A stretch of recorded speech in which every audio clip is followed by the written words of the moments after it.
Did you know the global average handicap for a male golfer is around 14 to 16? On an average, assuming you consistently play and practice, you'll improve by 1 to 3 strokes. For female golfers, it's around 26 to 28. And again, assuming you practice, it will improve over the year the handicap by 2 to 5 strokes.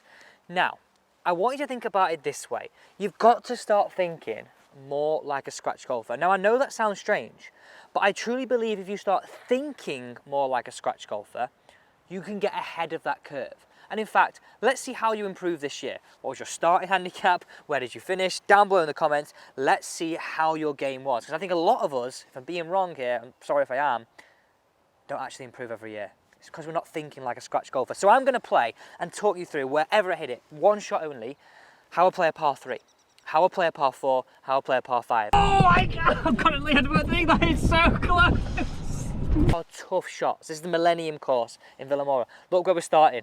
Ho ho, this is the 13. Unlucky for some, water par 3. Let's get into this video. So yardage, 161. Wind feels a little into off the right. Now, because that's a left-hand flag and the wind is off the right, I feel I can use that to my advantage. I'm going to aim 10 yards right of that flag, over that sort of cart sign, to be fair, in the middle, and if the wind pushes it, I'm going to be close. If not, I'm going to be on the green. I'm thinking 161 in the warm weather. For me, that's a 7-iron, but what I'm going to do is to guarantee a strike, because there's water and a bit of a puff into, I'm going to play a little more like a Tommy Fleetwood style shot. So ball slightly back, curtailed follow through. So how high is that tee then? Well, to be fair, I just put it where just a little bit of the white, if I take that off, sits just proud of the ground. So just a little bit of a tee. I hate it when golfers go to me, I never tee up on a par 3. Why not? It makes it so much easier.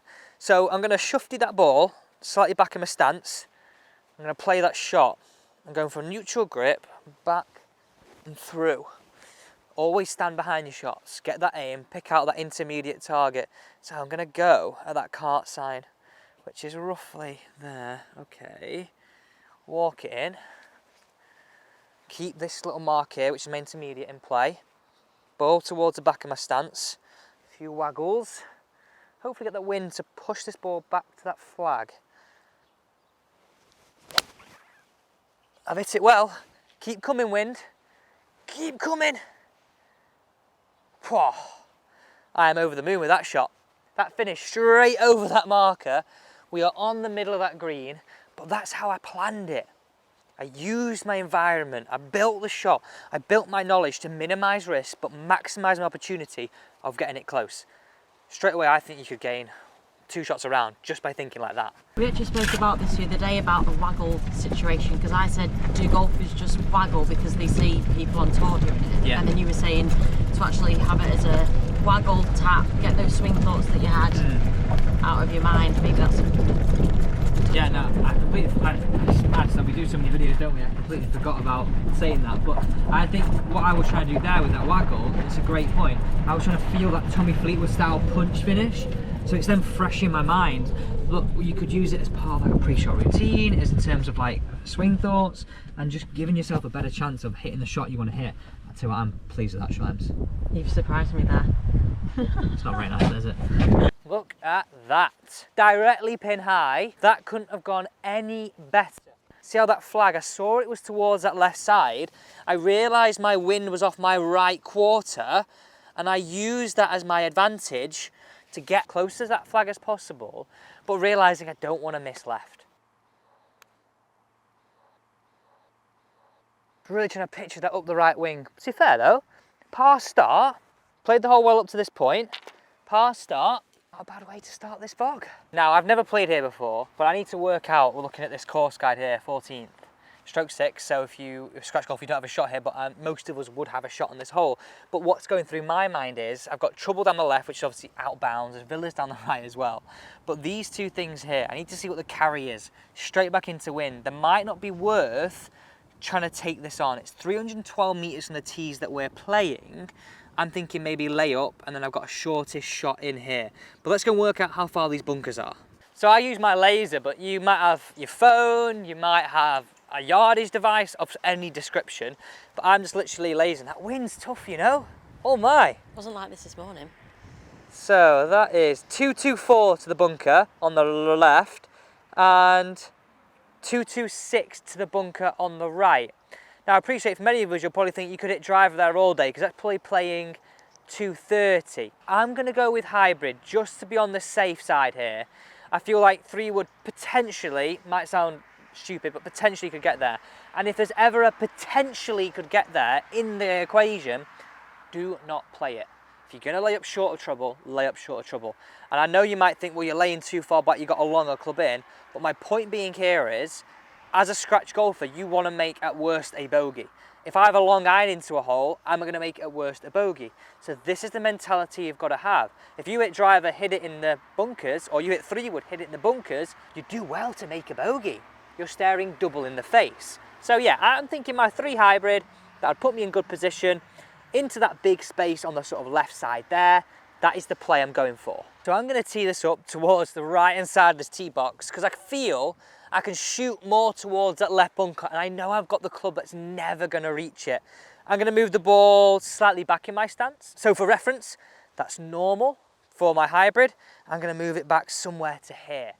And I'm really going to focus on that execution of that Tommy Fleetwood style follow through. My mind and my mentality in that is, if I finish low, I can start the ball a bit lower. If I finish high, I feel I launch the ball a bit higher. And it's that confidence I'm hitting towards something. So this is the hole. What a beauty again, by the way. 14th, let's see how we play. Oh, that went so much better than I thought. Look how low launch that was. That was, I'm gonna say, one of the best hybrids I have hit in a long time. But did you see how I was a little bit slower, back into the wind, but more importantly, it was that Tommy Fleetwood finish is just so good into wind, I promise you. Ball back, Tommy Fleetwood finish. Ooh, that's gone a little further than I thought. Because it's a little bit of a runner, I've literally split the gap. Not the greatest choice of club, to be fair, looking back on that. Maybe I needed sort of more of 4 iron, 5 iron. The fairway's a lot further than I thought and it's a bit more downhill. Like, look at that there. We're trying to play into that gap. I've got away with one there. My plan was to play it into this gap here, never taking that one on and never taking that one on. I feel like a weatherman here. Doing all those moves. But we have finished in a decent place, well, more than decent. We're in a great spot here. Right, let's get a yardage. Now, first thing that I'm noticing, I'm in the fairway, good. I'm back into the wind. That green looks like it's sat towards me. Now, when it's sat towards you, you've got to think that ball's going to stand to attention a little bit quicker. If it was sat away from you, it would take a little bit more. I've got 104 to the flag. I'm also now going to blast a laser to the trees over the back. They're 136. There's a bunker short right and a bunker long left. Right, 104. It's going to spin more as it lands. I'm thinking, sounds ridiculous club here, 9-iron. Almost like a 9-iron, which is a 9 to 3 chip stroke. Taking spin off, which is great because 1, I'm into wind, and 2, I'm landing on an into the slope. I don't want it to land and zip back. This would still happen to your ball too. You've got to understand, like, you've got to choose the right club. I want to take spin off because of where it's landing, but also because it's back into the wind. If I tried, right, to try and hit 56 there, 50 there, or even 50 there, which I probably could at a push, all I'm doing is looking at a high spinner, and it's just going to go nowhere. It's going to land at front edge, and it's going to get in absolute heaps and heaps of trouble. So 9-iron in hand, I'm going to practice again, ball towards the back of my stance. It's going to be a little bit of a chip style stroke. A little bit of like what I'd call stiff-wristed. I'm trying to take spin out of it. I am going to aim slightly right, purely because there is more green that way. Now, I know it's bringing in that bunker on the right, but what I don't want to do is miss the green left, right? Playing into the fat of the green, even with a shorter club like this. Okay, so that is just about there. Got my wind, got my club, I've got my plan. And again, this is a key thing, you've got your plan. Master plan. Master plan. That's a good idea, that, master plan. And you're minimising risk, but maximising opportunity. Ball towards the back, 9-iron in hand. Let's hit. Be good. Please be good. Whoa! That is close! Did you see how, though, it didn't spin back off the green? Because I had 9-iron in my hand, I was playing a shot with very minimal spin. Really make a point here, right? That shot there, nobody would choose a 9-iron because you want to play the spinner because it looks impressive. I'm not bothered about a spinning shot. All I'm bothered about is being able to control what the golf ball does. So because I'm hitting like a 9-iron really soft, that's taking spin off the golf ball. And that's how I managed to control that so much easier. You had quite a lot of thought process then in the club you're selecting. So what would a club golfer typically select then at a shot like that? I think about Josh, it's like near enough single figs. I would say he would try and play 54, his sand wedge. Try and throw it all the way there, maybe even back here and spin it. Tell you what, that's pitch close, you know, we nearly dunked that. Yeah, it's literally there. I could have been 2 under through 2 here. Let's try and get this one. But my point being is, look how quick that's, how many backspin. It just stood to attention almost. Don't want to have it back here. If you spin it too much, you're down and off. Recipe for absolute disaster. Righty-ho. Let's see if we can make this one. So what are you thinking about on this putt then? So, first thing I'd do, is I'd mark it. I go to the low side. I'm just trying to gauge it. You get a much better perception of distance going to that low side. I tend not to spend too much time on reading putts. I go with instinct because I think you can start to second guess yourself. Next thing I do is I realise I'm downhill. I know that it's going to be a slower putt because it is downhill. So then it's going to, what I mean by that slower, I'm going to hit it slower. I can't ram it. So therefore, it's going to take a bit more break within this whole entire putt. So I adjust my aim, I use my line and my ball. I'm sort of picking a spot there, round about here. So again, because it's trickling, it's going to take more of that break. You always say that you learned a lot about putting when you caddy, didn't you, really? Yeah, I think just listening to the world's best players, the world's best coaches, and realising that sometimes don't make it too overcomplicated. Go with your gut. Like, if you play golf a lot, like, you can really trust like what your eyes are telling you. Right, here we go. Can we make a bird? I feel like this will be a really well constructed birdie if we do. Break, yeah. break. Thought we were gonna make that. It just didn't take that borrow. Looked like loads there, doesn't it? Looks like loads. But again, what scratch golf? Pars. That was stress-free with the master plan. Final hole of this vlog, 18th, stroke 4. I mean, look at that water. It's a par 5 though. Like you said, we've done a par 3, we've done a par 4, now on a par 5. I'm going to play driver. I know this is slightly aggressive play, but I'm going to do something with the grip. I'm going to make it a little bit weaker. I'm going to really promote that fade because, right, I don't want to finish left side. So now I'm sort of playing and thinking about this being a good miss. So if you look at that there, sort of middle of the fairway to right half being a good miss, okay? I know there's a bunker there. Worst case, I go in the bunker, I lay up, and I'm on, okay? I feel like there's enough risk to be taken there, and it warrants taking that risk. So I think it's driver. Wind is down off my left, so it's helping that fade shot. There's a lot of factors that are actually helping me shoot away from this water. Maybe a slightly different story if this wind was off the right, but at the minute, the wind is working down off the left, which is in that direction there, really helping me stay away from that water. So, summary, driver's the club. But if they're not comfortable with driver, yeah, what should they do then? I mean, I would choose then, I wouldn't even say use 3 wood to be fair, or 5 wood. I would just choose your most comfortable club in your bag. At the end of the day, most people would have a shot here, even if you're a scratch golfer and your swing's not feeling great, even choose like a 5-iron, get it in play. If you were going 5-iron wedge, or 5-iron, 7-iron, then you're still going to be on the green in reg, aren't you? It's a wide fairway, no? This looks, it's a bit of a dog leg this. I'm going to tee this one super low, really promoting that fadey style shot. Look how low that is. The top of the ball will be sitting just level with the top of the crown of my driver. When you get that, you tend to hit down more. And if you hit down more on a driver, which sounds like a stupid comment to say, but you make it more fade bias. And where can't we miss it? Over here. Where can we miss it? Down the right slightly. So see those flags in the distance? I'm going to aim at those flags. I'm going to try and play that fade. Now I mentioned grip there. That would be my normal grip. I'm just going to rotate it slightly to the left slightly. Just get that thumb sitting a little more on top. That just gets that face to sit a little more open to my path. Again, promoting that fade. And these are all the things, they sound like a lot, but they're not. They're just things that will start to become automatic once you change your inherent habits. Okay, right, let's get it down there. That is absolutely perfect. Slightly right of where I wanted it to be, but I think that is absolutely, oh, it is. It's right semi. Where is it not? In the water. But now you're saying to miss the fairway, surely that's not the right thing to do.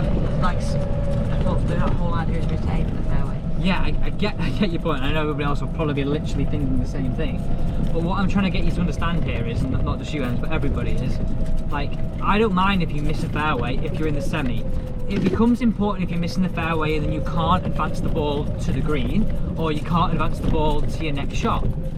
But what I'm saying here is, if I hit it on the right semi, I'm not going to have a stroke penalty, am I?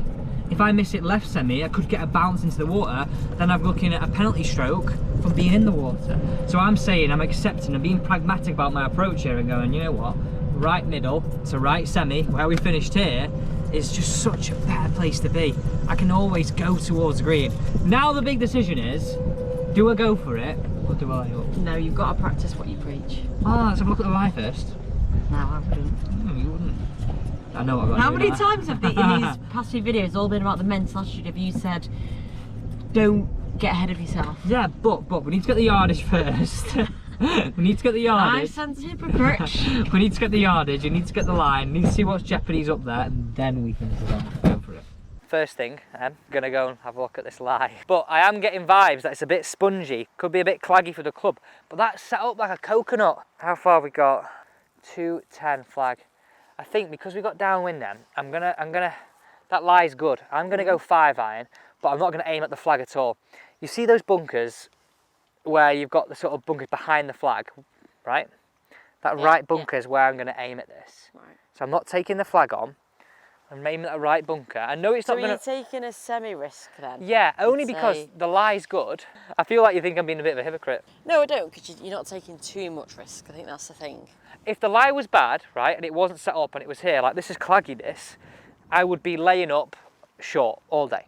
But because I'm not having to carry any water, I'm only having to carry some rough. Like all I've got to do is play that one just right at that flag, and I feel that's a really good option right now. So the line wise, because we can't see the bunker from here, we're probably going to take the tallest tree on the side of the clubhouse here. Beautiful, look at that. Right, here we go. If this messes up, I can order what you're having for lunch. Deal. Feel like I'm playing good here though. We've gone par, nearly 2 birdies. Let's hit this one. Oh, I like it. Oh, yeah. I like it. I like it. That is a really good shot. But I sort of like what my idea was there. Let me explain that. Because I was in the rough, I adopted a slightly different iron technique. I tried to feel like it was sort of a feeling of a bit of a bunker shot. And what I mean by that is, I felt like I chopped across the ball a little bit. I didn't go like this, like you play a bunker shot. But what I did try and do is feel like a more fade bias. Added a bit of loft, chopped it out that rough. Whereas if I hit a bit more of a draw there, I might have got the club a little bit clagged. These are sort of the ideas, again, what I'm trying to get you to think like from this video. I appreciate there's a lot of information here. I'm not asking to take it all on, just little bits that I know will get you ahead of the average curve. And that's what this channel's about, getting you ahead of the average curve. Alright, I'm looking forward to seeing where this is finished. Yeah, because if not, then you're having a ham and pineapple pizza. Oh, Oh, I'm currently at the thing, that is so close! Tell you what, look where that pitched. I'm going to say that is probably some of the best iron shots I've played in a long time, like a seriously long time. Okay, can we convert? This is for eagle, by the way, everybody. This is for eagle. What a round this could have been. I reckon you can do this now. I How hope many so. feet away is that? 15, slippery, downhill. 15 of your feet, or? Very funny. 7.5 these. Alex likes to tell everyone that he's a 7.5 when he's actually a 7. The half makes such a difference. That's going to be quick. So I've gone low side. I'm just having a look here, just because I've not really got fully good on those reeds just yet today. Right, downhill, left to right. This would be lovely. Bloody lovely. Think I've got it. Oh my god. That is an eagle. And that's why you hit it in the rough, Em. And that's why you hit 5 iron. But interesting, look at the ball there. I didn't clean it because I want to show you this. it must have been a bit of a flyer because you got the imprint of where it sort of struck. So that's why it didn't have much spin on it. That's why it sort of flew quite straight. It actually went quite high for a 5-iron. But anyway, that's a great way to finish this video. So changing that mentality can help elevate your game. I've elevated my game now. I didn't expect myself to make an eagle. Didn't expect myself to make some birdies. But this is what I want you to do to your game to lower your scores. Thanks for watching.